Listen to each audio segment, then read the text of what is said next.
15 students have been kidnapped in Cameroon by suspected armed men, what others describe as separatist fighters. Now, these students were kidnapped in Kumbo, a locality in the northwest region of Cameroon, and according to sources, these students are from GBHS Kumbo.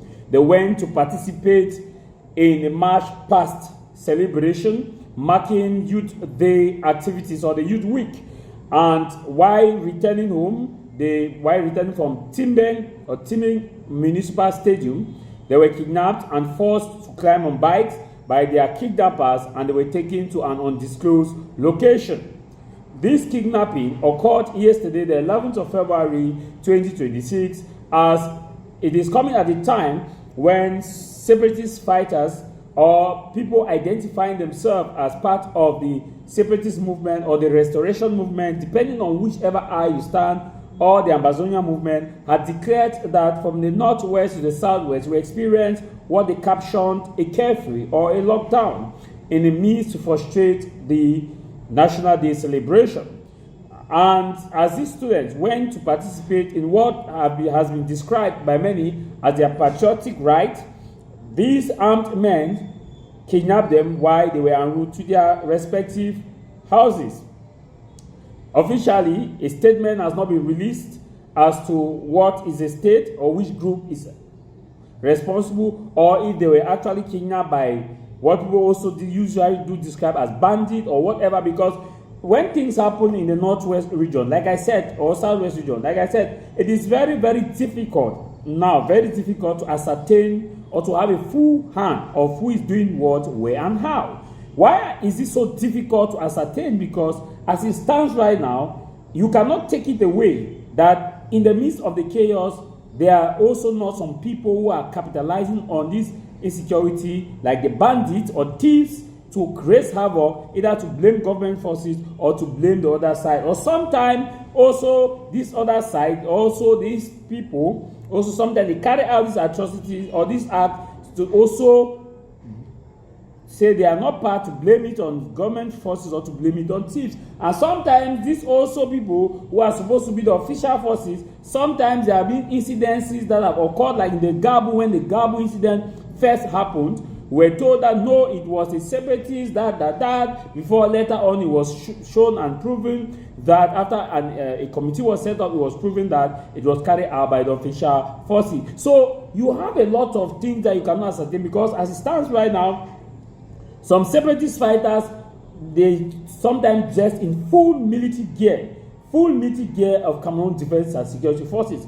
Sometimes you cannot ascertain whether those dressed in defense and security forces are Cameroon military or they are separatist fighters. Also, on the other hand, there are some moments where defense and security forces decide to go with civilian attire to carry out some operations. So you can also decipher whether everybody that dressed in civilian attire, like what they usually call the anti-gang, is an armed fighter or is not an armed fighter. So the dynamics in the north and southwest is chaotic. But following, there are some chain of events that you can actually follow to know that, okay, probably this may have 60% laying on this may have 60% on this other side. As this kidnapping case is concerned, those who are familiar with this information are saying that this kidnapping was done by separatist fighters. I repeat, those who are familiar with it. Because some of you come and start speaking, start making comments on this, giving crazy comments that you yourself cannot back it up, because when we are giving information, I say according to those who are familiar with the source, those who are in the ground, those whose children have been kidnapped, those who probably experience it, said the fighters are separatist fighters. I also know that there are several videos on social media where you see some people attributing themselves to be of the separatists or the restoration movement or whichever, depending on how you consider them or depending on how you consider it, identify themselves and said nobody should go out, that there is a lockdown that was imposed. And if you said there was a lockdown and some people were kidnapped as a result of that lockdown, of not respecting the lockdown, it means that by default 60% of blame is on you. Because if you are doing that, it means you have full control over the territory. It means that you have full control. It means that if something goes wrong, they should hold you accountable. Now, personally, I am against the kidnapping of civilians, unarmed civilians, especially children, vulnerable, civilians at all. I'm against it, because you cannot be fighting for what you claim is the right to regain or restore. Then at the same time, the people who you are supposed to collaborate with, who are supposed to be your eyes and ears, you subject them to torture, or subject them to this kind of pain. And when you subject them, there is an effect which is called the effect of the civil and military cooperation breakdown. Let me tell you, no security force or group ever wins a combat or remain invisible without the collaboration of the locals. Without the collaboration of the locals. That is why there's a concept in military that we call civil and military cooperation. For the military to enter a community and successfully operate, there must be that cooperation between the military and the people or the locals. And that is why the military has to be as professional as possible to make sure that they don't hurt the local. They don't subject the locals into pain. They don't put the locals into a position where the locals will be angry and start working against them. That's why the military will always work in close collaboration with the locals.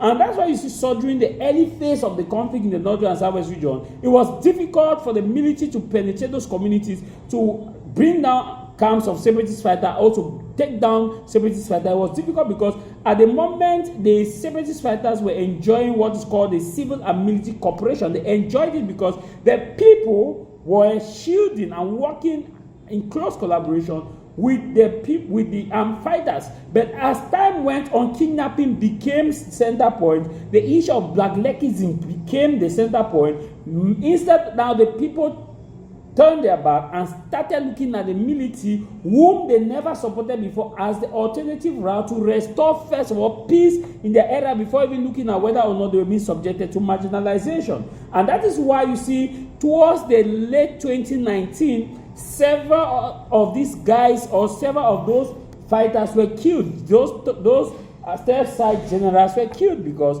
they accepted, they aligned themselves, the people removed themselves from that protection. The people were now left on their own because there was a lot of issue about blacklegism. People were being killed because accused of blackleg without even listening to, without even giving the chance to explain, without even warning, they were being killed. So their families now decided not to become blackleg because they felt the pain. And even if you are in their shoe, you feel the pain. So they now decided, and that was how the military could easily move in the community, and it's moving in the community, and that's why it's difficult for these guys to win the war. And when you inflict pain, I know some of you will not even understand what I'm saying. You will not even hear, because you just come and just insult.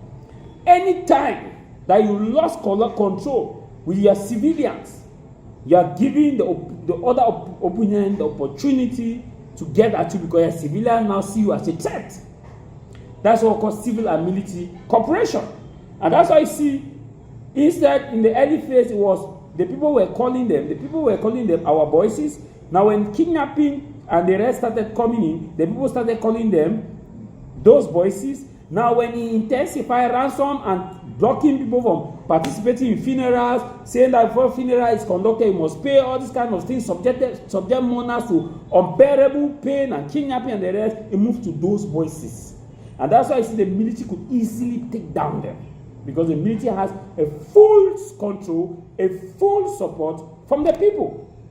That's why you see when kidnapping is done, I always say that those who advise or who support this kidnapping, they don't understand what they are saying. Congratulations, you've passed your GCE or baccalaureate, and now it's time to choose a professional university that opens real doors to your future.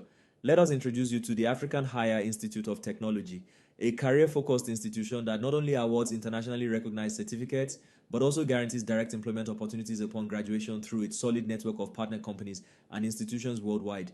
This school operates in collaboration with the Cameroon Ministry of Higher Education, UBA Bank, St. Francis Xavier Institute, Canada, located in Yaoundé, Mendong, away from the noisy town, IIT provides the following for its students: a free brand new laptop immediately after paying a registration fee of 25,000 francs CFA, free high-speed internet access on campus, hands-on professional training, mentorship from local and international experts, offering courses like local government in accounting, finance and administration, computer engineering, artificial intelligence, biomedical sciences, economics and finance, business and management, arts and education, law and public policy, agricultural sciences.